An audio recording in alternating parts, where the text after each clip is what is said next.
On the cusp of the new millennium, an eerie anxiety permeates our culture regarding the possibility of extraterrestrial life. Surveys show that 1/3 of all Americans believe in UFOs. Nearly 5 million claim they have encountered alien beings. Scientists remind us that these fantastic sightings are unconfirmed and unconfirmable. Skeptics insist that the people who make these claims are either deluded or they're exploiting the controversy for personal gain. And yet, the people who say they've had these experiences remain loyal to their stories. Stories which capture our attention and reflect a deep hunger to believe that we are not alone. In rural Kentucky, a man recalls his family's supposed shotgun battle with aliens in 1955. A UFO investigator describes what she believes to be a face-to-face encounter with an alien. Just a mile from New York City, dozens of people hold the stories of UFOs and extraterrestrial visitations in a public park. And finally, a biblical scholar explains his belief that 6,000 years ago, all of human civilization was influenced by visitors from outer space. The notion of extraterrestrial life, fact or fiction? Or can it only be described as unexplained? In 1955, Kelly, Kentucky, 70 miles north of Nashville, Tennessee, was a peaceful farming community. On the evening of August 21st, deep in the Kelly countryside, a party of 10 people reported a wild encounter with aliens. The Langfords were winding down from a family get-together filled with laughter and card playing. 12 years old at the time, Lonnie Langford says he remembers that night clearly. There was me, my brother, my sister, 2 half-brothers, their wives, and a friend and his wife. That's about it, besides my mother. And we just sat around, and talked and played cards. My half-brother's friend, Taylor, he had to go out. We didn't have no inside restrooms back then. And as he was going out the door, he looked up and he noticed this round object. It had lights all around it. The Langfords' guest raced inside to tell the others what he had seen. They all thought he was joking. The card playing went on, uninterrupted. Finally, everyone turned in for the night. Everyone except Lonnie's mother. She was just laying there awake with her eyes open and looking out the living room window, and I saw this this object standing there. She screamed, Everyone jumped out of bed, and Lonnie's brothers grabbed their shotguns. He saw little creatures 3 foot tall, webbed feet, webbed ears, big eyes, hands that were web shaped like. They were silver. Had silver uniforms, no noise, no sound, no talking. They was just there. I don't know why. Lonnie and his family watched the creatures float through the air as his brothers fired their shotguns. They say some bullets knocked the aliens over, but that to everyone's horror, the strange beings got back up again, unscathed. Everybody got roused up, started hollering and screaming. Lonnie's brother headed outside with his shotgun. Just as he was going outside, one of them grabbed him by the hair of the head, and then he jumped on out in the yard and, shot at him. Lonnie Langford said he and his family watched in terror as these glowing beings circled their home. When his brothers finally ran out of ammunition, they brandished their flashlights. The beams illuminated the sky, and to the family's surprise, the silver creatures quickly retreated into the darkness. They wasn't trying to hurt nobody. They wasn't trying to hurt us all. I think they was more scared of us than we were of them. But I was really scared. I'm just telling you the truth. Is Lonnie Langford telling the truth? Or is his story nothing more than a twisted memory from a family gathering gone awry? What we do know is that on the same evening, other residents in the area had reported what they believed to be meteor sightings. accompanied by a strange, machine-like hum. When the Langfords reported their sighting, police officers, state troopers, and even soldiers from the nearby Fort Campbell Army Base arrived to check it out. Kentucky State Trooper Russell Ferguson investigated the incident. He found no physical evidence to substantiate the Langford story.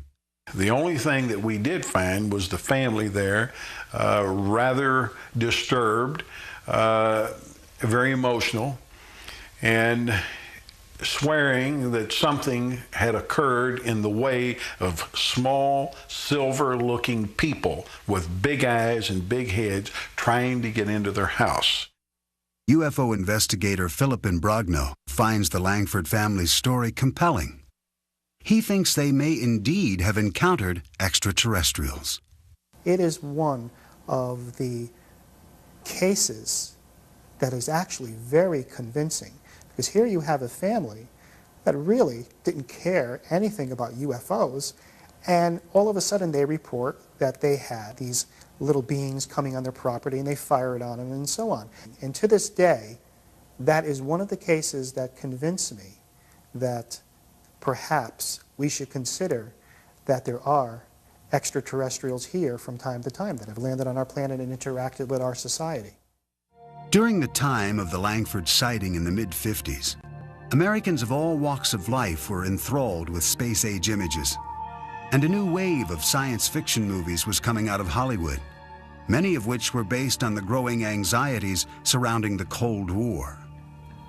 The local people were influenced by movies and books and magazine articles popular in that particular time, but keep in mind that the people of this area were fundamentally agricultural in background and Protestant in their faith, with some commitment to the fundamental side of faith. Since the Langfords claimed to be devout Christians, is it possible that they had become overzealous from a religious revival meeting that Sunday afternoon? State Trooper Russell Ferguson doesn't think so. He believes they were drunk. I didn't find anything up there except just a bunch of people running amok. They had one specific emotion, and that's from, I think, a pretty wild day. Oh, there was no alcohol there. No alcohol at all, because my mom, she was real Christian and she wasn't allowed in the house. My brothers did drink, you know, but they didn't have anything around the house. There wasn't no alcohol around the house that night. Another explanation for what took place that night involves a traveling circus which happened to be passing through town. I went to our newspaper files and found the showing of the Shrine Circus here at our fairgrounds for 3 nights, Thursday, Friday, and Saturday, prior to this activity at Kelly. It's certainly possible that monkeys were in that traveling troupe of the Shrine Circus, and it is possible that some of them could have escaped. Some people said it was monkeys from a circus. I didn't know that there was a circus at the time, and neither did my family. There ain't no silver monkeys. How can a monkey be silver? If these strange visions weren't brought on by excessive drinking or playful chimpanzees, what really happened? One author on paranormal phenomena, Greg Little, thinks there could be a scientific explanation. This part of Kentucky lies on a major fault line. Little points out that tectonic pressures in the earth can create unusual forms of electromagnetic discharge, strong enough to disorient people. These electromagnetic plasmas have this enormous, powerful electromagnetic field around them. And when a person gets close to this field, it does interact with brain biochemistry. It also produces serotonin, a substance that is biochemically identical to a hallucinogenic drug called dimethyltryptamine, which is a 30-minute LSD trip, which, gee, if you had a 30-minute LSD trip when you were asleep, what would we call that? A dream. Dreams, nightmares, few, if any, will ever be sure of exactly what happened that summer night in 1955. I have no idea why the aliens visit me. Maybe they're just passing over or something, got curious and wanted to come down. I don't have no idea. Why do you think God put all those other planets out there and all those moons and all those other suns and just left this one with life on it. All the rest of them out there is without life now. I ask you, if you were suddenly capable of going from here to Mars or the sun or whatever other planet, and you were coming to Earth with all that technology that was available to you. Now, surely to hell you wouldn't land in Kelly, Kentucky, when we've got the nation's capital and all the other big cities and what have you. No, I don't think so. One thing is certain. Lonnie Langford and his family did not go out seeking extraterrestrials that August evening, and the memory has haunted them ever since. There are areas around the world which are known as so-called UFO hotspots because of the frequency of reported sightings. Pine Bush in upstate New York is one of those places. That is what attracted UFO investigator Ellen Crystal. This is where she actively attempts to initiate contact with aliens. Having written a book on her experiences called Silent Invasion, she believes her 20 years of research, including over 1,000 photographs, offers evidence of the existence of extraterrestrial life. It really takes a certain mentality to do it in a cohesive way so that you come away with some research. I mean, there's people like me trying to collect research and successfully doing it and trying to have close encounters where you can use equipment and machinery that actually works and registers. Ellen first began searching for extraterrestrials in the countryside around Pine Bush during the early 1980s. At that time, a psychic told her that she had been cured by aliens during a severe childhood illness. She basically did a reading with me, and she said, when you were 4, you were really sick, and she said, I see the ship above a White House, and they healed you. And I said, well, I was sick. I was sick for 8 months. I thought I was 2. This psychic reading motivated Ellen to pursue her dream of meeting up with aliens. This is her story. She maintains that on August 7th, 1980, she had a close encounter which satisfied her curiosity, perhaps more fully than she had expected. My own stipulation was that I would not walk in a new field that I hadn't walked in already. So I had gone up to actually the first site, which is right up here, about half a mile, and I was standing in the field, and I was turning around, just watching some nebulous lights. I saw a huge bright light go down in the trees right across the street from me. And I wasn't sure what I wanted to do. I kind of thought they were daring me. Ellen took the challenge. She drove from field to field, contemplating her next move. Gathering up her courage, she went back to the spot where she had first seen the mysterious lights. She says that as she aimed her flashlight up into the trees, she saw something that looked like a moth. But when she moved the light down, she saw legs. Legs that appeared to run in place. But the thing ran across the clearing when it could have ducked into any bush. This was the other thing that puzzled me. It ran across the clearing, came to the edge of the clearing, stopped and stared at me. The alien in Pine Bush was about 3.5 feet tall. No discernible clothing, beige, very pale beige looking, very thin, large head, no hair, very big yellow eyes that wrapped around to the side, and the eyes were what caught in my flashlight. Ellen was bewildered by an overwhelming power, which she sensed radiating from the creature. I mean, they look, if you just look at somebody that size, you think nothing, like a child. But then you get this awesome feeling of power. And at that point, I probably decided to take off. That was probably one of the deciding factors. Frightened and exhausted, she drove to a deserted parking lot to rest and collect her thoughts. I just couldn't deal with all the emotion. I was so paralyzed with fear, and I remember my chest like going up and down. I mean, I was totally panic-stricken. I started to sweat. Ellen Crystal kept a journal of this and other experiences that she included in her book. As part of her research, she has developed elaborate theories, all her own, about why these aliens have come to Earth. I think that the aliens have a problem. I think they have a really terminal physical problem. I think the only reason that aliens would be coming here on such a massive level would be if they have a terminal physical problem, and that essentially equates to reproduction, that they may be a race on the edge of extinction.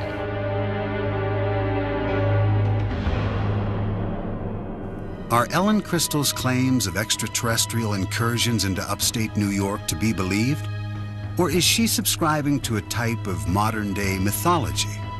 Professor of Sociology at Northwestern University, Bernard Beck, thinks this is the case. There are some people who are saying when the extraterrestrials come, they are so smart and so accomplished just by virtue of the fact that they got here, that they'll bring with them all sorts of things to make our lives better. They'll take care of us. And like anything that is created by ordinary people in their masses, through culture, through talking over back fences and talking over lunch and talking over a beer at a bar, it creates a culture, expectations, and a sense of the way these things are supposed to go. According to fellow UFO investigator Philip Imbrogno, Ellen's expectations are so intense that, combined with her apparent fascination with science fiction, her objectivity is severely compromised. I believe that Ellen Crystal is very sincere about what she's doing. I question some of her methods of investigation and some of her conclusions as to what she is collecting. When she looks at her evidence, she says this can be nothing else but ETs. Okay? When I look at her evidence, I say, well, you've got something here. There are a lot of unexplainable sightings, but I don't think she has enough evidence to actually put a label on it to say this is an extraterrestrial spaceship. Many of the UFO sightings in Hudson Valley occur around the Stewart International Airport near Pine Bush.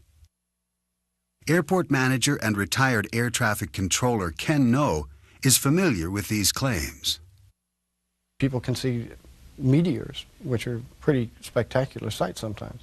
Most of the sightings that I've heard of are in the evening, and various airplanes have different kinds of lights, different configurations of lights, and if people aren't looking at the night sky all the time, or a great deal of the time, they may find something unusual looking. Adding to the confusion, in the summer of 1988, during a rash of reported UFO sightings, a group of pilots decided to play a practical joke on the residents of the Hudson Valley. They flew in an echelon formation, or if you like, a V formation, in small light aircraft, which don't make a great deal of noise, and they looked pretty impressive. And so it was quite an impressive sight. And a number of people reported that as a UFO, which probably was the pilot's intention in the first place, to have some fun with folks. It caused quite a stir for a number of years. Ken No and other local air traffic controllers remain skeptical of Ellen Crystal's conclusions and of her UFO video research.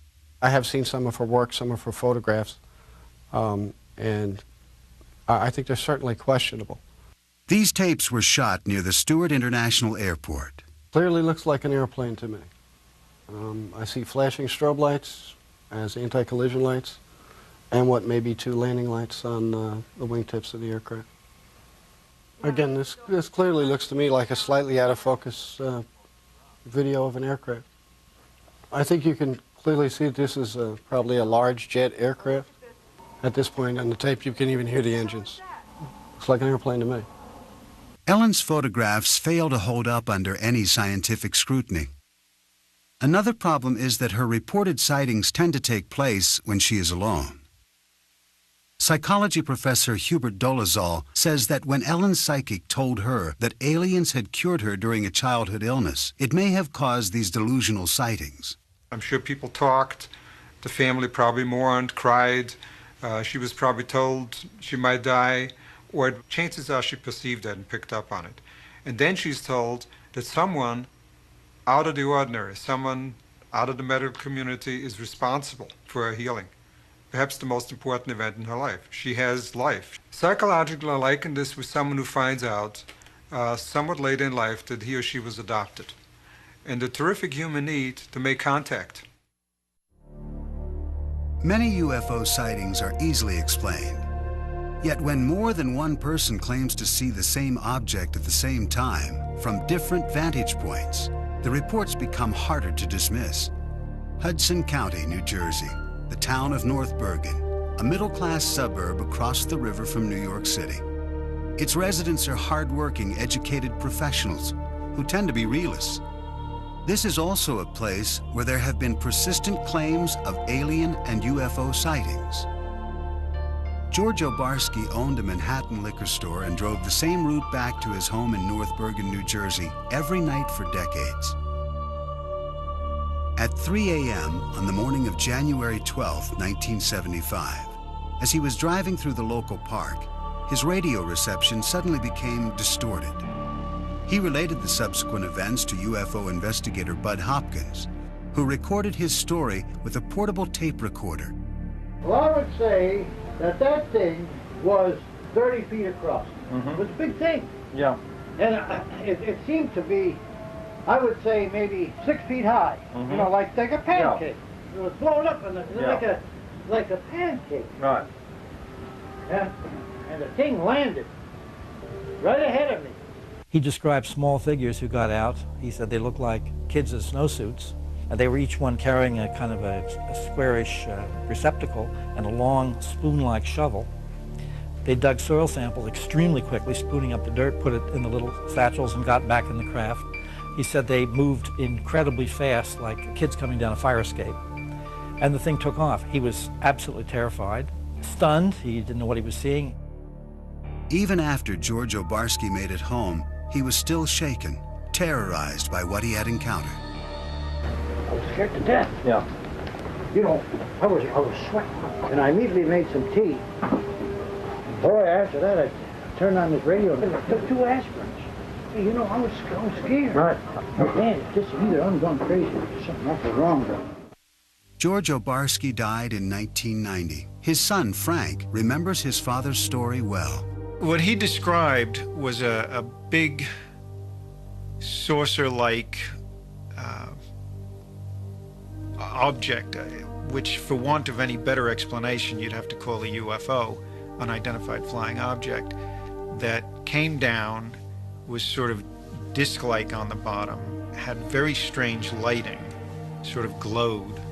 The clincher was, after it landed, my father described himself as being basically frozen, almost in fear. And this is a guy who'd been robbed a lot in the liquor store in New York and knew what fear was like and had coped with it a lot. But he said he was genuinely frightened of this thing.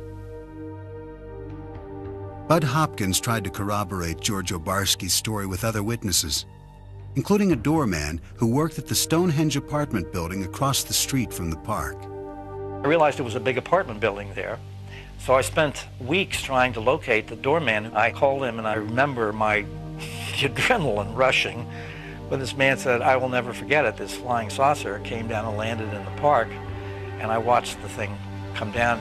Then he started describing what it looked like, and it was an identical description to George. After writing about Obarski's story in the Village Voice newspaper, Bud Hopkins kept looking for other possible witnesses. One family came to light afterwards. They were living about 5 blocks away, seeing this object coming down the street, maybe 40 feet up, slanted. And they described it as if it was looking in their windows.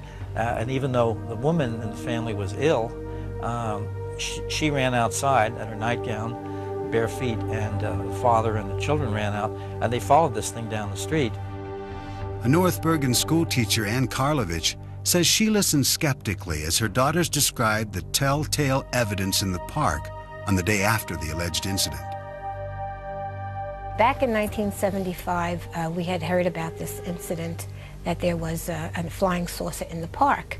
So my daughter and her friends went down to the park to see what was going on, and they all came running back saying they saw rings and burn marks in the grass in the field down near the softball field. And they told me the whole story about broken windows, that the Stonehenge had a large glass facade and it was broken by a beam of light that hit it. The kids were awfully excited about it. Frank Obarski also went to the site with his father. He knew him as a practical man, so it was difficult for him to understand why his dad held to such a seemingly irrational story. He didn't show much interest in things that couldn't be proved or disproved, or that didn't apply to everyday life. And this was one of those categories that he felt didn't apply to everyday life. So I had a lot of trouble reconciling my knowledge of my father with this story he was telling me. He said, you know, I've lived a long life as honorably and truthfully as I was able to. And he said, a man doesn't do that for over 70 years and then throw it all away by making up some foolishness. Since the alleged sighting made famous by George Obarski in 1975, residents of North Bergen, New Jersey have reported seeing dozens of UFOs on a number of different occasions. In the early evening of July 6, 1986, Wall Street investor Ron Lee and artist Nanetta Nappy were enjoying the sunset on Hurd Terrace in the Stonehenge apartment complex. I just said, what the heck is that out in the sky? I was just staring out and I saw something that was unidentifiable to me. And Nanetta and I looked at it and it wasn't moving. It didn't have any sound. And we just followed it with our eyes and tried to guess what that could be. Had it had a motor sound to it, I would not have been suspicious, but the fact that it was so silent and large, it was a large-shaped object, it drew my attention even further. I might have just ignored it. It was oval, and it had three sets of lights underneath it. And it just kept stationary in the sky for 5-10 minutes, and then at some point, it just took off and went south in a fashion without gaining momentum, but just going straight off with accelerated speed beyond what I was used to seeing. And shortly after that, very shortly, we heard noise and then saw military aircraft following it. The next day, sightings of this UFO were reported in the press. Nanetta was not one of the people who had called the local officials. Now, you don't want to talk about things that people could think that you're a little strange thinking about it. I was in denial about it because I didn't want to accept or believe that this thing did not have a rational reason behind it. 2 years later, in the same area of New Jersey, disc jockey Dave D'Elia claims he witnessed an unidentified flying object on St. Patrick's Day in 1988 over North Hudson Park. D'Elia says he was driving home when he noticed something in the sky. He pulled over. As I'm standing there, it's getting closer and closer, no noise at all, but the lights that made up the triangle were white, the diamond were white and green. D'Elia returned to his car and followed the UFO down the parkway for several miles, noting the shape of the craft. The shape of the UFO was a diamond shape like this. Where my thumbs are was basically the part that was coming toward me. That's how it was flying. In 1993, 5 years after D'Elia's reported 1988 sighting, another North Bergen resident, Ann Karlovich, who had been skeptical of the earlier Obarski sighting, claims she too was an eyewitness to an unidentified flying object. I saw this very kind of a elliptical shaped large light shining, and I looked at it and I said, gee, wow, what is that? And it seemed to be moving very slowly, but I wasn't sure. And then as I turned my car around, it was gone. So I came into the house, and my son-in-law and daughter were here. And I said to Joe, my son-in-law, I said, wow, did I see something strange on Boulevard East? And he said, I saw it too. It had a sort of eerie glow. It looked metallic and was very well lit, like with a fluorescent, bright flood kind of light. As I recall it to be a blimp-like object, like an elongated, like an ellipse, elliptical sphere, if you will. Joe Bass remembers reading the next day in the local newspaper that all the blimps in the area had been grounded due to foggy weather. I know what it wasn't.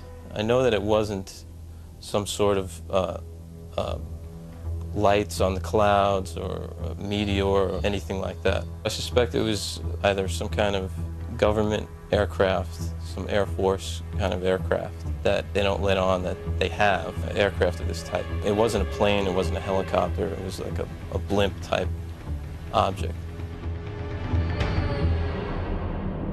It is quite clear that people in this area believe they are seeing UFOs. But are they alien spacecraft? Since World War II, reports of UFO sightings have grown to merit a system of classification, a way to categorize people's claims. This method was developed by an astronomy professor at Northwestern University, J. Allen Hynek. It was he who coined the phrase close encounter of the third kind to describe human contact with an alien. Philip Imbrogno collaborated with Hynek on his final book in 1987. They collected accounts of East Coast sightings, which Imbrogno says number into the thousands. As I began to investigate more cases, I began to realize that I was just touching the tip of the iceberg. Actually, in a period of 5 years, there were 7,000 sightings. Now, they were made by people who are pillars in the community. Police officers, pilots, lawyers, educators, scientists, executives for major corporations, all saw an object that they considered to be larger than a football field flying overhead. Psychologist Hubert Dolezal maintains that UFO believers are mistaken in what they think they are seeing.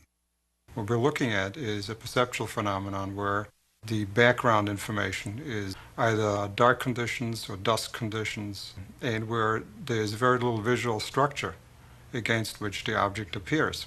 Add to that the question of, does this person have myopia, nearsightedness, and astigmatism, suffers from any other kind of visual defect? And now you're looking at the question of not only unidentified moving objects, but unidentified stationary objects. I know what I saw. That's the only thing I can say. I know I saw something that didn't look like anything else I had seen before. Syndicated columnist Sally Deering grew up in the North Bergen area. She's heard dozens of the local UFO stories, and she thinks any belief in aliens and UFOs is ridiculous. They jump to UFO. And I think they jump to that too quickly.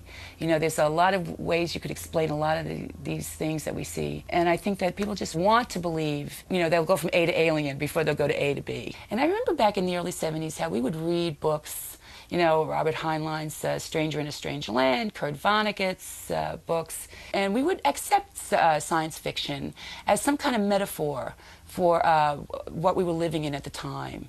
This sort of feeling of being outcast in a society. Are alienated people confusing science fiction with reality?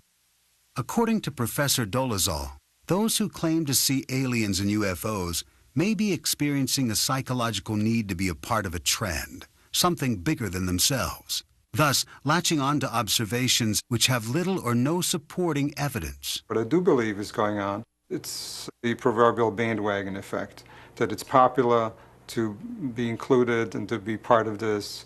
It is becoming more and more accepted. The onus of you're nuts, or there's something wrong with your brain, or you're a liar has been vastly decreased. I think people are more open to the possibility.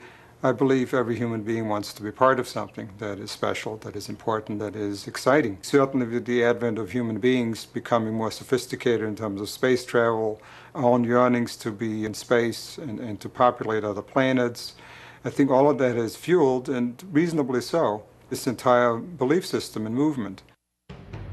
Although skeptics like Professor Dolezal give compelling reasons why people think they see things which are not really there, believers remain irritated by the general skepticism they encounter. Franco Barsky is still perplexed by his father's alleged experience. It really bothered him that people thought he was lying about this. And that's the thing that I find the most compelling about this whole story, and the thing that I have the most trouble with. I suppose it is frightening because it's the unknown. Things that are not really part of the known are frightening. It just came and went, and I could be wrong, but I think that was really a once-in-a-lifetime event where I saw something that's unexplained. Approximately 6,000 years ago, in southern Mesopotamia, a people known as the Sumerians developed an advanced society. As with the ancient Egyptians, many aspects of Sumerian culture remain cloaked in mystery. Zachariah Sitchin is a biblical scholar and expert on ancient civilizations. He believes that extraterrestrials called the Anunnaki visited this planet and influenced the Sumerian culture, a culture which attained heights that have not been matched until modern times. They had incredible knowledge of the heavens, of astronomy, of mathematics. They had high-rise buildings. They were the first to introduce the wheel. They had art, they had music, they had dance, they had laws, they had courts, they had judges, they had kings. Everything that we consider essential to a high civilization appeared there almost overnight 6,000 years ago. Sitchin bases his beliefs about the extraterrestrial influence on the Sumerian myths, which were written on ancient tablets. He contends that these myths describe actual experiences with the extraterrestrials known as the Anunnaki. The following text describes an assignment given to the ancient astronauts. Some were told to orbit and guard the Earth, while others were sent down to settle. Assigned to Anu to heed his instructions, 300 in the heavens he stationed as a guard, the ways of earth to define from the heaven and on earth. 600 he made reside. After he all their instructions had ordered to the Anunnaki of heaven and of earth, he allotted their assignments. I surmise from those various texts, they were losing their atmosphere on their planet, whether because of natural causes or ecological developments. According to Sitchin, these texts describe the Anunnaki coming to Earth to acquire gold particles, which they would use to shield their atmosphere. The myths also offer information about law, astronomy, and the cosmos. In these texts, our solar system consists of not 9 planets as we know it, but of 12, with the Anunnaki coming from the 12th planet called Nibiru.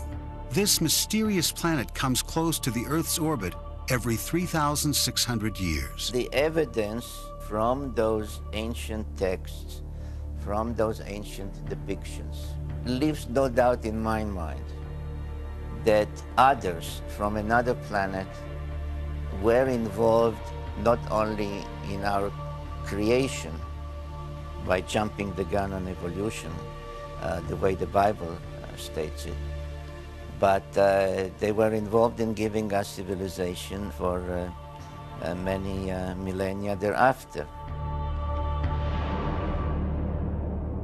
Did the Sumerians evolve differently from the rest of humanity? Nearly all scholars on Sumerian culture dismiss Sitchin's hypothesis, including Professor Miguel Seville of the University of Chicago. In my experience, there is nothing in the evolution of the culture in southern Mesopotamia that cannot be explained by the normal evolution of culture in general. Professor Seville maintains that the Sumerian mythological texts are nothing more or less than what they appear to be, myths. He doubts Sitchin's ability to accurately translate these texts. The author mixes languages and explains one form of a language by another, and sometimes he seems almost incapable of recognizing whether a word is Sumerian, Akkadian, or Hebrew. Not only do scholars of cultural anthropology like Professor Seville differ with Sitchin's 12th planet theory, there are astronomers who argue against its very premise. I don't think that such a planet would be able to elude our detection for any real length of time, given what we are able to do now, as far as telescopic observations and gravitational studies and so forth. As far as traveling here, I personally don't see any reason why our particular star system would be any more interesting than any other. Of course, new planets are still being discovered, and NASA experts have recently made claims of microfossils on Mars. These findings have led most natural scientists to concede that there is a distinct possibility of life evolving elsewhere in the cosmos. My guess is that if life forms, it forms on the surface of the planet. You have to have a certain temperate climate.